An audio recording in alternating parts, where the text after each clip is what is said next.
Welcome to KissFAQ Song Stories. In this series, we'll focus on the histories of some of Kiss's best and least known songs. This episode is more of a demo bite, a shorter form exploration due to a lack of material, sonic or written, available for a lengthy treatment. The material is still being incorporated into an updated print publication. This demo bite also needs a disclaimer. Since the forthcoming Aceland book is still a work in progress at the time of recording, there'll be additional material about this song published in that work. In this episode, Torpedo Girl, originally released on Kiss's Unmasked album in 1980.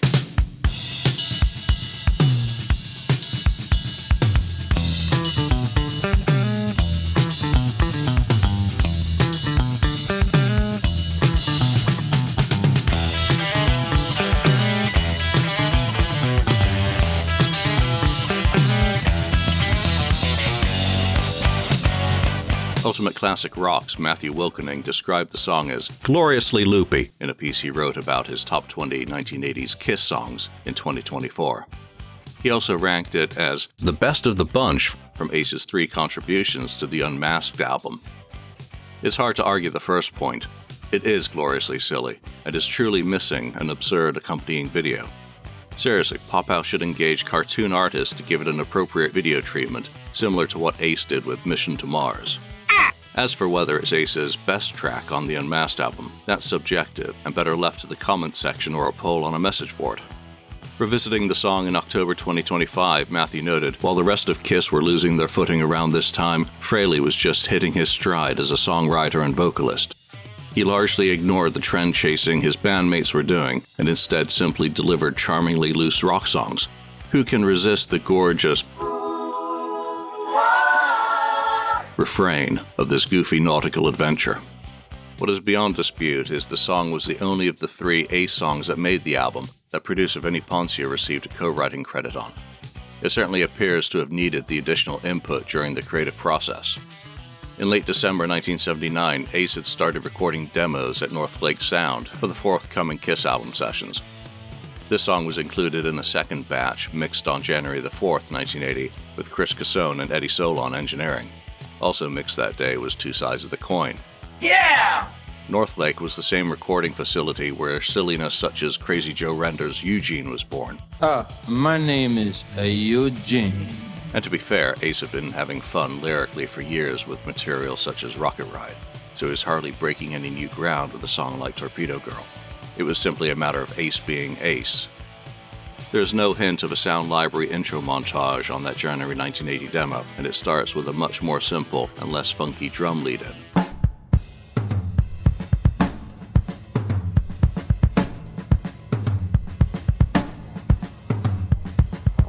The guitar riff then joins for 4 measures before the core bass riff kicks in. When asked by the Virtual Guitar Show in 2020 how he originally wrote the song, Ace recalled simply, "Drugs and alcohol. Yeah, it's a crazy song. If I'm not mistaken, I wrote that bass part first, and then I wrote the guitar part to complement the bass line, because they kind of weave in and out of each other. So yeah, that riff, it was a lot of cocaine." The demo version is mostly instrumental. Vocals are only present on the chorus. But on the demo, he already has the song's attitude and melody nailed. In demo form, it's rougher, tougher, and more punky than the album version, both vocally and musically. The chorus lyric wouldn't change for the studio recording, but either Ace hadn't finished the lyrics for the verses, or they simply hadn't been included in the mix. Overall, the song's arrangement is easily fixed, but clearly there were still many missing pieces that needed the deft touch of a second opinion to bring the song to completion. If one hazards a guess from the demo form available, then Vinnie was clearly involved in helping Ace craft the verses.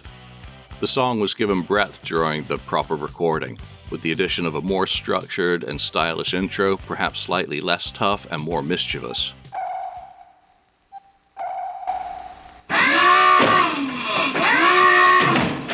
Man battle station torpedo. Man battle station torpedo. The difference between the demo and the record plant version is palpable. Anton is delivering full power in the engine room, as a final lead-in drum pattern illustrates, setting up the song's foundational swagger.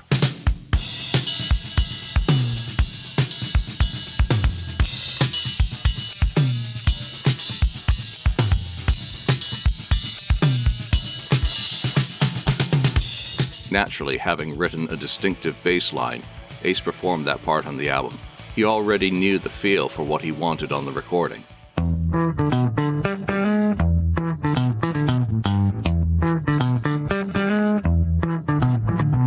It would be unfair to describe the song as overtly comic, but Ace's material clearly helped the group remain grounded to their rock and roll roots at a time they were fracturing and deviating. In terms of subject matter, it was more lighthearted and less serious than some of the other songs, making for a nice stylistic shift on the album.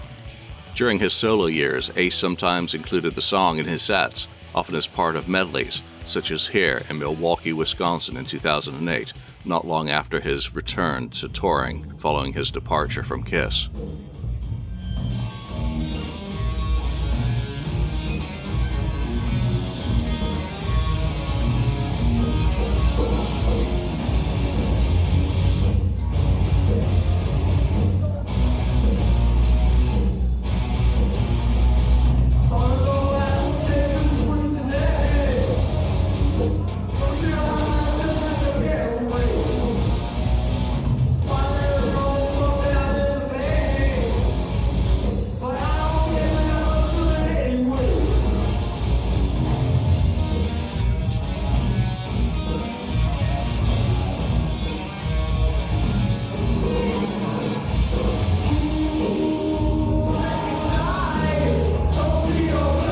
During his first Gene Simmons Vault experience, Gene attempted to recall the riff, but neither he nor Ace managed to accomplish much of the song, other than savaging it and perhaps proving that it wasn't really suitable for an acoustic treatment in the first place. They all want to be Ace Frehley, let's face it. I got lucky. Little kid from the Bronx. Only in America. God, I love this country. Yes, sir! There's only one job that's going to let you wear sunglasses in the dark. You know why? You know why? Because the sun never sets on planet cool. Yeah!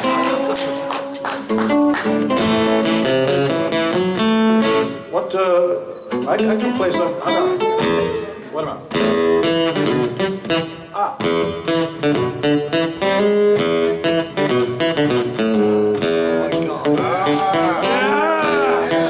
What key do you do that? What song is that? What song is that? You wrote it! I know, I'm just trying to remember what song it was. Is that Torpedo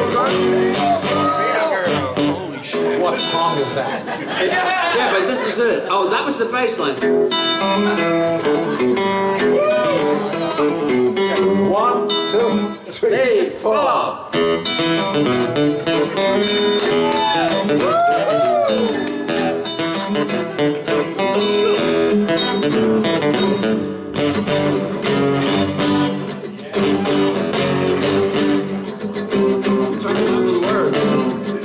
Try the melody too, you wrote it. Yeah, but I haven't played it in 25 years. Do you remember the lyric? The opening lyric? Do you remember the opening lyric? Because God damn it, I was trying to play this. I know, I came up with that. It's not an easy thing to play. I should have let the play. I should have let you. Broken the bass. Ace made good on a promise and performed the song in full during his Kiss Cruise 8 set in 2018.